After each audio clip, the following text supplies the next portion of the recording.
सभी को नमस्कार। जैसा आप सबने देखा है,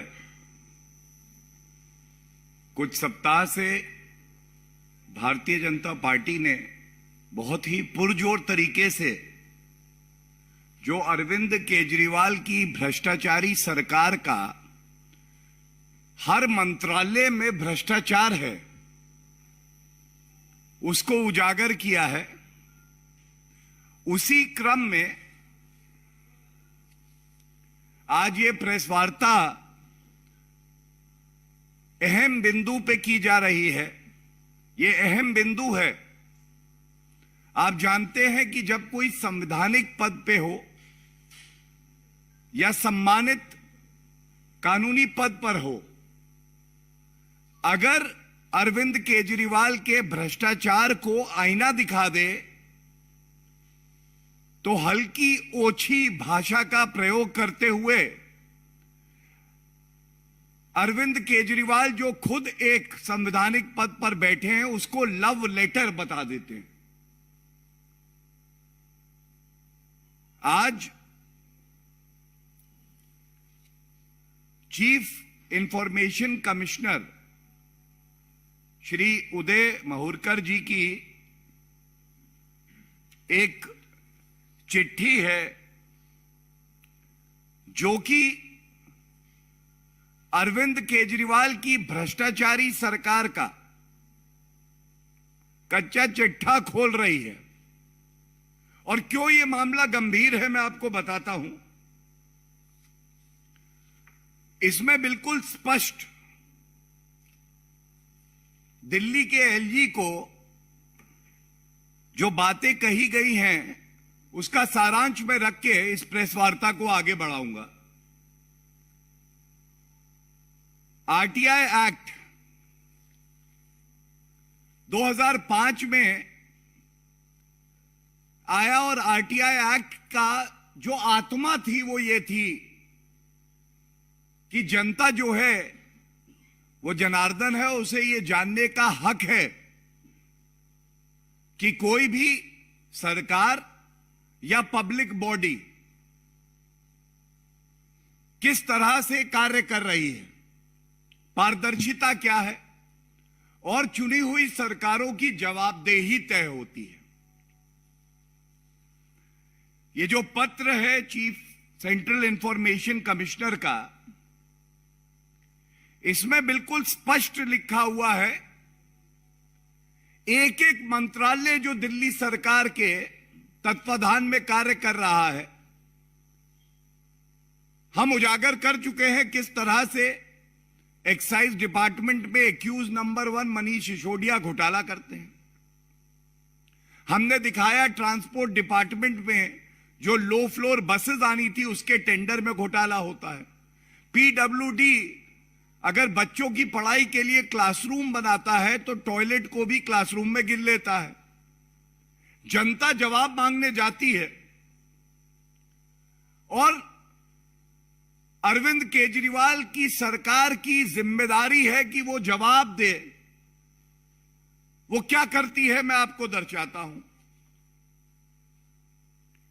सबसे पहले रेवेन्यू डिपार्टमेंट की बात कर लेते हैं। रेवेन्यू डिपार्टमेंट में पहले तो अरविंद केजरीवाल की सरकार कोई जवाब नहीं देती है और जब हमारे यहां राइट टू इंफॉर्मेशन एक्ट में एक व्यवस्था बनी है, सेंट्रल इंफॉर्मेशन कमिश्नर है, स्टेट की इंफॉर्मेशन कमीशन है, वो जवाब मांगती है तो 60% मामले ऐसे हैं जहां पे इनके जो स्पेशली डेजिग्नेटेड इंफॉर्मेशन ऑफिसर्स हैं वो उपस्थित ही नहीं होते। Now I must make it very clear that under the right to information act of 2005 which calls for transparency as well as accountability, every government and every state body is obligated to have information officers who are to be trained, as well as, I read from the Act Section 26 और एक line पढ़ूंगा जो सारांश बताएगा. Promote timely and effective dissemination of accurate information by public authorities about their activities. Arvind Kejriwal ji, ऐसा क्यों हो रहा है कि पहले भ्रष्टाचार किया, जनता को लूटा, और जब जनता अपने अधिकार का प्रयोग कर रही है कि हमें जानकारी दो, तो आप वो जानकारी भी नहीं दे रहे हैं. चोर की दाढ़ी में तिनका नहीं, पूरी दाढ़ी तिनकों वाली है. छुपाना क्या है? पारदर्शिता जनता मांग रही है और आप भाग रहे हैं. इसके बाद लिखा है कि जब सुनवाई होती है, ये इंफॉर्मेशन ऑफिसर्स, पहले तो इनकी जिम्मेदारी है कि सारी सूचना जनता को दें, नहीं देते तो सुनवाई होती है कमीशन में. और यहां पर क्या है कि इनके जो इंफॉर्मेशन ऑफिसर्स हैं वो उपस्थित ही नहीं रहते. और जो सबसे बड़ी बात रेवेन्यू डिपार्टमेंट में आई है, और सारे मंत्रालयों का उदाहरण मैं पेश करूंगा इसी पत्र से जो तथ्य आए हैं, जो महंगी महंगी संपत्ति है वो बेची जा रही है. नागरिक कह रहा है कि आपके पास ये सूचना है, हमें दीजिए, इसका प्रयोग करके जो धांधलेबाजी और घोटालेबाजी है इसको रोका जाएगा, और ये जानकारी नहीं दी जाती है. दूसरा डिपार्टमेंट स्वास्थ्य, बड़ी बड़ी डींगे मारते हैं अरविंद केजरीवाल, कहते हैं बहुत अच्छा मंत्रालय काम कर रहा है.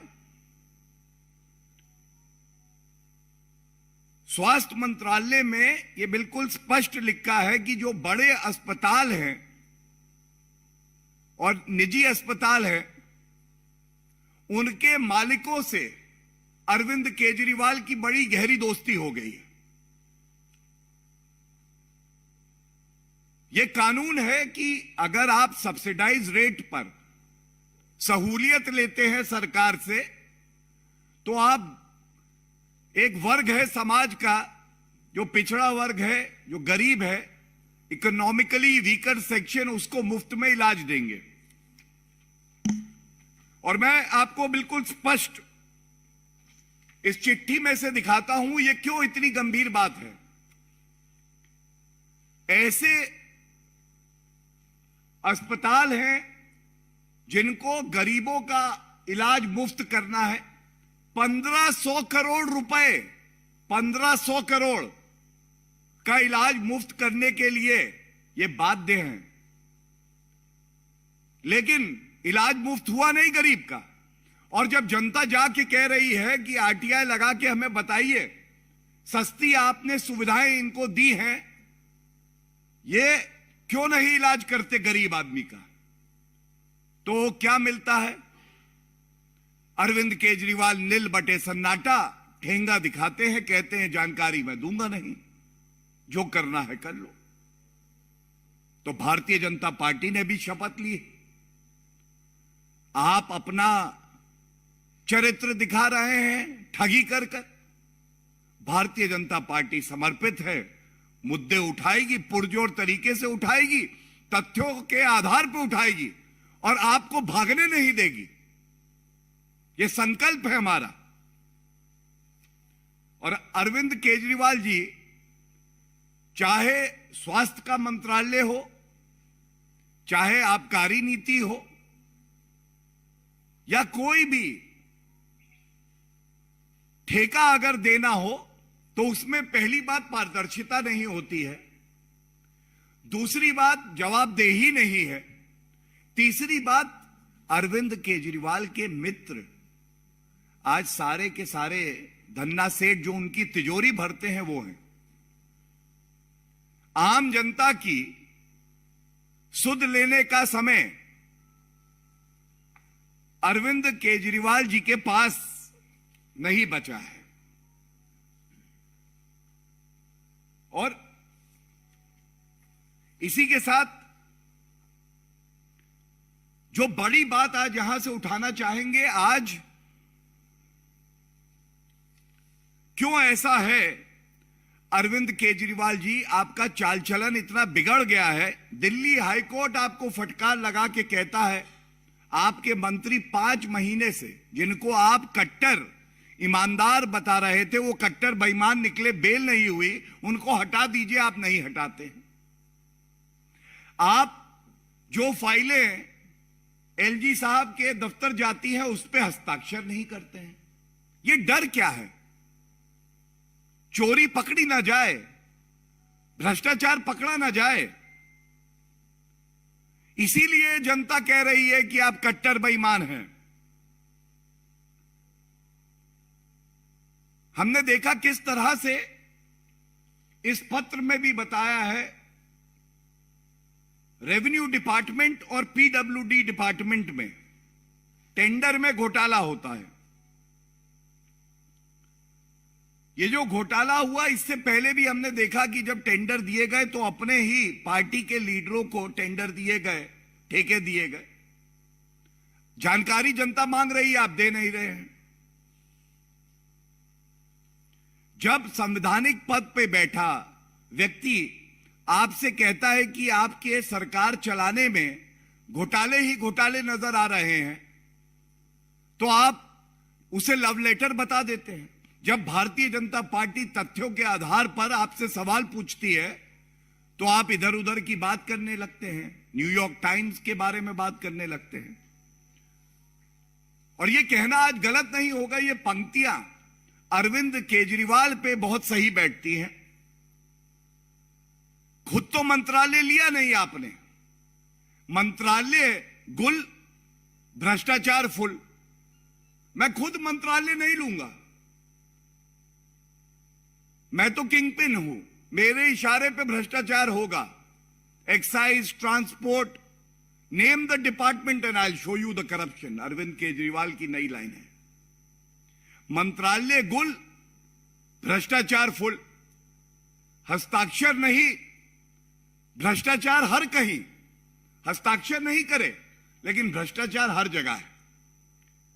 मंत्रालय गुल, भ्रष्टाचार फुल, हस्ताक्षर नहीं, भ्रष्टाचार हर कहीं, जवाबदेही जीरो, अपनी नजरों में मैं हूं हीरो। ये है अरविंद केजरीवाल। और अरविंद केजरीवाल जी कुछ सप्ताह में जिस तरह से हर जगह आपकी भ्रष्टाचारी का प्रमाण मिल रहा है, आपका कार्यकाल दिल्ली के इतिहास में काला अध्याय के तौर पे जाना जाएगा। इसी के साथ इसी चिट्ठी में एक और महत्वपूर्ण बात है जो उठाई गई है और आपके समक्ष रख रहा हूं। भारतीय जनता पार्टी के राष्ट्रीय प्रवक्ता ने भी इस मुद्दे को उठाया था। एक सांठगांठ डिस्कॉम, जो बिजली की कंपनियां हैं, उनके साथ इनकी है और कोई जानकारी या ऑडिट भी ये नहीं कराते। और इस चिट्ठी में भी वो बात पुख्ता होती है। दिल्ली सरकार ने एक ये मन बना लिया है कि जानकारी हम जनता को नहीं देंगे, और वो एक स्टेक होल्डर है इन डिस्कॉम्स में। उन्होंने कहा कि ये जो सारी डिस्कॉम्स हैं ये आरटीआई के दायरे में ही नहीं आती हैं। Are these not public bodies? The test has been laid down by the Honorable Supreme Court in a landmark judgment where it says the character of the duty that is being performed by the authority is the real test. क्या आप ये कह रही हैं कि ये जो बिजली की कंपनियां हैं ये कोई पब्लिक फंक्शन नहीं करती हैं? और इसके साथ उच्च न्यायालय ने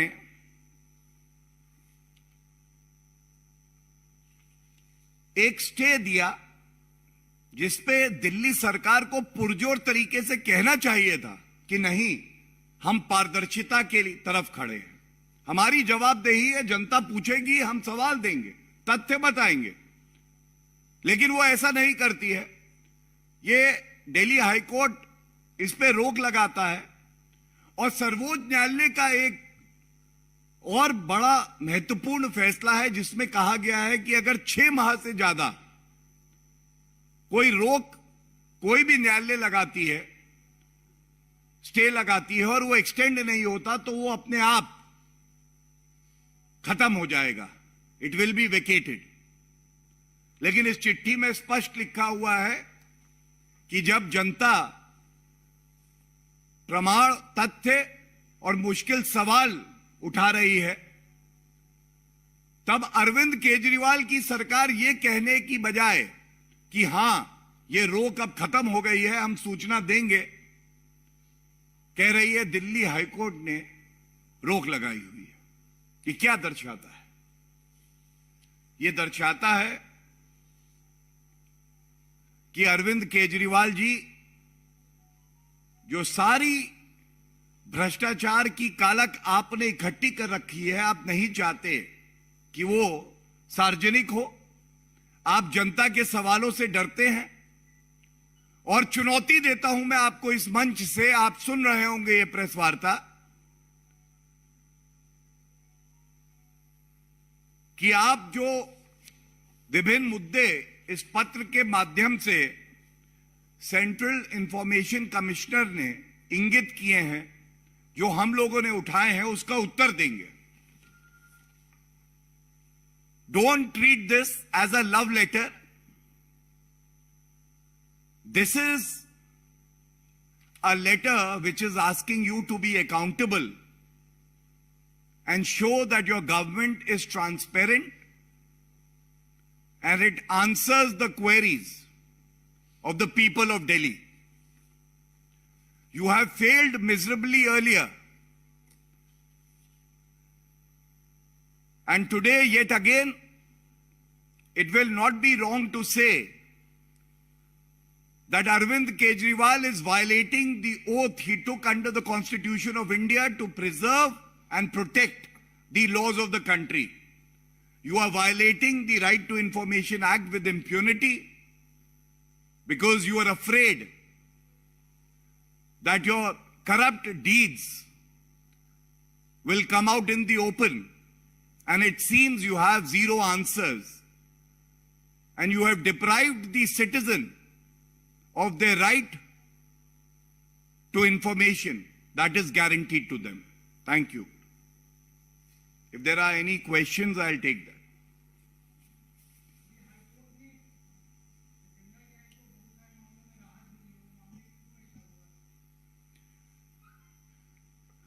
धन्यवाद, आपने प्रश्न पूछा। इस प्रेस वार्ता में आने से पहले जो जानकारी मेरे पास है कि जो कट्टर ईमानदार का अरविंद केजरीवाल का सर्टिफिकेट है, उसको जनता कट्टर बेईमान मानती है और वो जेल से निकले नहीं है। एक मामले की जो अब आप बात कर रहे हैं, माननीय सर्वोच्च न्यायालय का एक फैसला आया है, वो retrospective effect of the act हो सकता है या नहीं, और इसी बिंदु पे जो है सारे कोर्ट बाध्य है कि उसका पालन करें। लेकिन जो मुख्य आरोप है वो आज भी लगे हुए हैं, और केवल सत्येंद्र जैन कट्टर बेईमान है नहीं, एक्यूज नंबर 1 मनीष सिसोदिया कट्टर बेईमान। और कट्टर बेईमानों का अगर कोई सरगना है, किंगपिन है, जिसके इशारे पे कठपुतलियों की तरह ये दिल्ली सरकार के मंत्री भ्रष्टाचार करते हैं, तो वो अरविंद केजरीवाल है। Anyone else?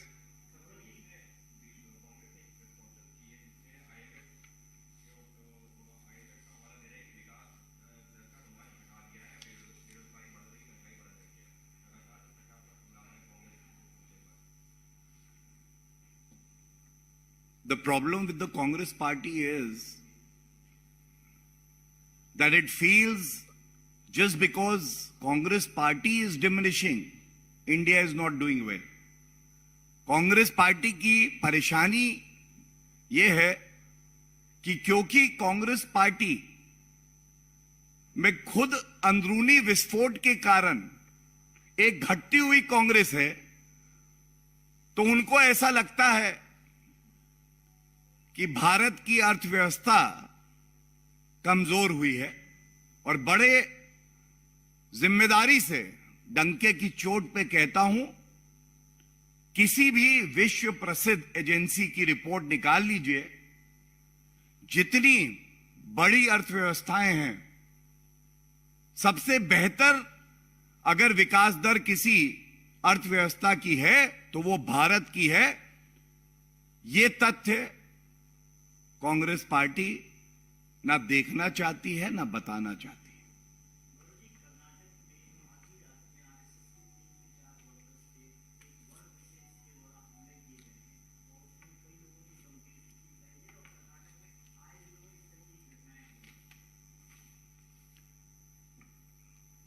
देखिए, अगर इस तरह की घटना होती है, हमला होता है, कानून व्यवस्था बनाए रखने की जिम्मेदारी सरकार की होती है और हर मामले में सरकार ठोस कदम भी उठाती है, त्वरित कार्रवाई भी करती है और भारतीय जनता पार्टी के कार्यकर्ता के साथ अगर इस तरह की घटना होती है तो भारतीय जनता पार्टी उस व्यक्ति के साथ, परिवार के साथ हमेशा खड़ी रही है। और एक बिल्कुल स्पष्टता से बात कह देनी चाहिए, जो भी ऐसी संस्था है जो भारत को कमजोर करने का प्रयास भी करती है, तो हमने देखा किस तरह से मजबूत कार्रवाई हुई है। पीएफआई जैसे संगठन हैं जिन पे बैन भी लगाया है और आगे भी सुनिश्चित किया जाएगा कि अगर भारत की अखंडता पर कोई चोट करने का सोचेगा भी तो उसके खिलाफ ऐसी कार्रवाई होगी कि केवल वो संस्था नहीं, हर व्यक्ति जो उस संस्था से जुड़ा है वो उसके परिणाम भुगतेगा और जेल की सलाखों के पीछे होगा। धन्यवाद।